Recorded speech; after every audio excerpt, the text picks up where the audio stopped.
What's up, everybody? Moore here from TheHAMMER.com. I hope everybody's doing well. I have the mayor of the gorgeous city of Hamilton, Andrea Horwath, with me. Let's talk about something that just came down the pipeline. Strong mayor's powers for, I believe, 26 municipalities. Hamilton's on one. Hamilton's there. What are your thoughts on that? Well, first of all, hello, and thank you for Hello. inviting me back on the on your show. I'm excited to be here again. I think that this is something that in some ways is not unexpected. I know that the government talked about this possible expansion when they first brought forward Ottawa and Toronto for strong mayor powers, and my expectation was that it would be maybe next year as opposed to so soon, but I've always been a person that believes in collaboration, partnerships, working together, bringing people along, creating, a space where we can come to some agreements that move the city forward. For example, in this instance, and so that's never going to change. That's who I am by nature. I listen. I try to engage people, try to find common ground, and so that's going to stay the same. Do you think the strong mayor's powers will move things along faster for housing and everything? Well, there's no doubt that we have a housing crisis. In fact, Hamilton recently, and you probably know this, declared an emergency on houselessness or homelessness, opioid crisis, and mental health. And these are urgent issues that we need to address quickly. You can't declare an emergency and then not be focused and swift in terms of your response. And so I'm looking forward to getting some things over the finish line that will start helping us address some of these emergencies. Awesome. So let's talk about Hamilton. Let's talk about the cranes in the skies, because one thing about Hamilton, I try to go down there at least once or twice a month to eat the food there, but I do see a lot of cranes in the skies. Do you know how many cranes are in the skies right now as far as for construction? Yeah, we did a little research, and in fact, there are 21 cranes currently in the sky in Hamilton. The vast majority in kind of the older city of Hamilton area, but a couple of them in some of the suburban communities as well. I think Stony Creek, Ancaster. Yeah. So yeah, it's pretty exciting. I used to be a city councillor from 1997 to 2004, and I used to walk to City Hall, and I used to pray. Because I was there, I was like downtown, and I used to pray every day. I wish I could see a crane. I want to see a crane in the sky. And I spent 7 years without a crane, nary a single crane. And so I'm pretty happy to see all the cranes in the sky now. Nice. Well, what developments excite you in the city? Well, you know what? There's a lot of developments that are kind of represented by the cranes, but there are also other initiatives as well that are underway. So everything from some of the residential density that's coming along the transit route, for example, around our LRT route, that is private sector development, but also looking at what are our opportunities as we continue to densify around the mass transit system for more affordable units. We also have had some investment in affordable housing, particularly social housing. Yesterday, was it yesterday? Yesterday or the day before, I was just at a ribbon cutting of a supportive housing complex for, I believe it's 57 women who need supportive, or 73 women, actually, 50 odd women have actually already moved in, but this is supportive housing that helps to give them a stable life. And many of them were people that were homeless, for example, women that were homeless, and trans and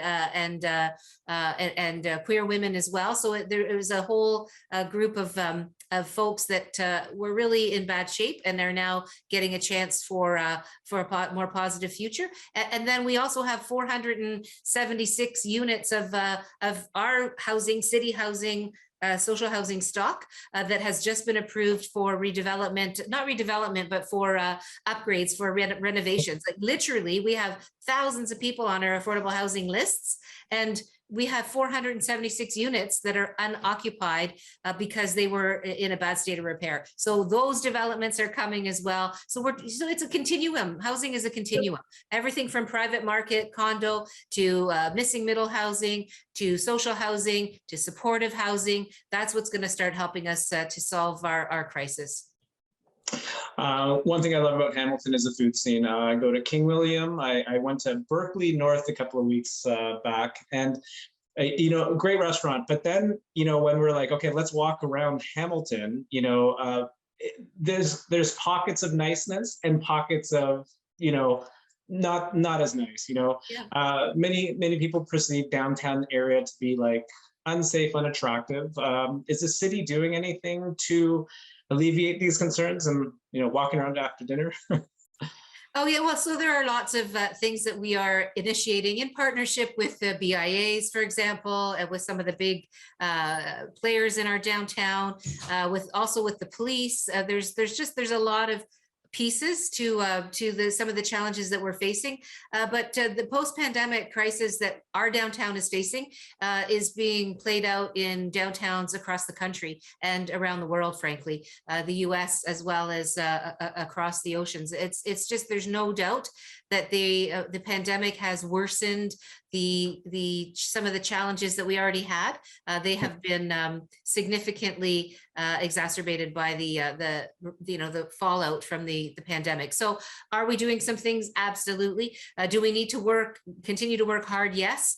We need to deal with those crises that I talked about, those emergencies. A lot of the folks who are on the streets are people with mental health challenges, people who have addictions challenges. And in fact, we just recently approved at a committee the opioid strategy that will help us over the next couple of years deal with or support people who are addicted to opioids.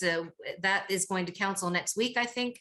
So there's all kinds of pieces. In fact, myself and Narinder Nan, one of our downtown councillors, or Ward 3 councillor, was at the FCM, and we put forward a motion that was successful to call on the other orders of government to work in partnership with us to provide mental health supports, to really bring mental health into the Canada health system, to bring it into our kind of health system as a whole, so that people can have access to the mental health services that they need.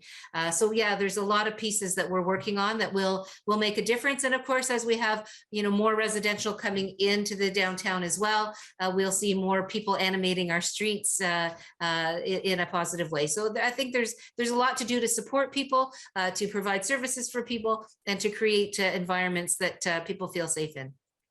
Okay, one of the questions we get on Instagram a lot is what the city is doing to address the homelessness and encampments. I know you touched on it a little bit there, but what is the city of Hamilton doing? Well, there are a number of pieces, and we have a strategy that was brought before council, I guess, middle of May. It was basically not supported by the majority of council, and it's out for a consultation. It comes back in August, and it's a multifaceted approach. And so we've talked about some of the root issues, for example, opioids, but we also know that the affordability crisis is real. Hamilton has a real serious problem when it comes to rental housing, for example. The rental market is out of whack. People cannot afford even a one bedroom, which is at $1,800, I think, or something of that nature at this point in time. When you're earning a minimum wage, you can't come anywhere near affording even a one bedroom apartment. And there's a lot of them out there. So we're really concerned about the supply side, which I've already talked about, and I'm not going to repeat myself. But then we also have the mental health piece. And what we're trying to do is make sure that as people are experiencing houselessness, that we are providing safe spaces. And so that's another piece. So we're looking at what other municipalities are doing and trying to put together a plan that touches all of the pieces. The big concerns that I have is, how do we make sure that we can provide the supportive housing, the transitional housing that's necessary to give people the potential, the hope of being able to exit the homeless encampments. And as I mentioned earlier, that one example on Arcaldon Avenue that the Good Shepherd has just opened, that is an example of exactly the kinds of solutions we need to continue to find. Okay. You mentioned before that you weren't going to force any evictions at encampments, but on May 26th, 27 people at the encampments behind City Hall were issued trespass notices without warning. Do you have anything to say about that? Well, in fact, it wasn't the city that it's the city doesn't issue those notices. We did though ask people we had these notices to vacate, which is a little bit different. It's not enforced by police, for example. But when we did that, we did it from a housing perspective. So we had social workers and housing support workers and other folks there to help people get a sense of what other options might be, how they can engage with other social services to start addressing some of their needs, and in some cases, health needs as well.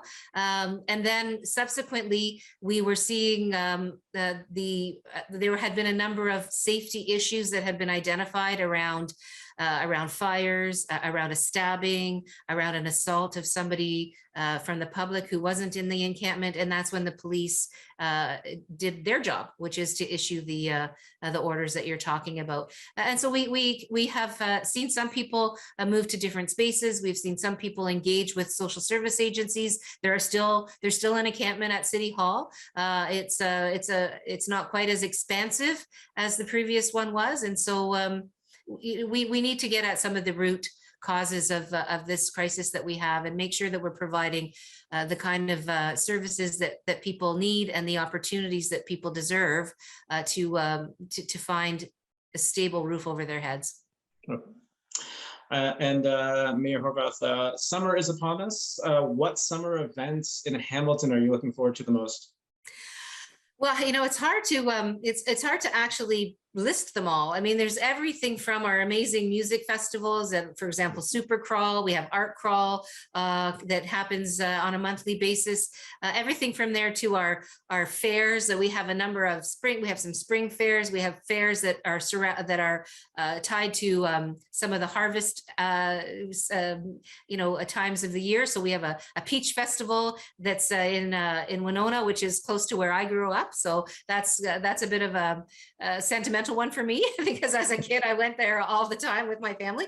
To the fall fairs, where we have the Rockton World's Fair and the Ancaster Fair and the Bimbrook Fair near the end of the summer, and then in between, so many events. I mean, it's just, we animate our community in amazing ways, in all parts of our community we animate. And so for example, we have a permanent farmers market, as you know, in our downtown of the old city of Hamilton, but a lot of neighborhoods are also having farmers markets that operate during the summer months generally. And so there's those opportunities for community. It really does go on. And we have big events, and we have the Grey Cup coming, for example. We've got the Canadian Open coming next year. We just had the country music awards here. And so there's a lot. And I'm really excited about how Hamiltonians and people from surrounding areas can have a great time in our city over the summer and beyond.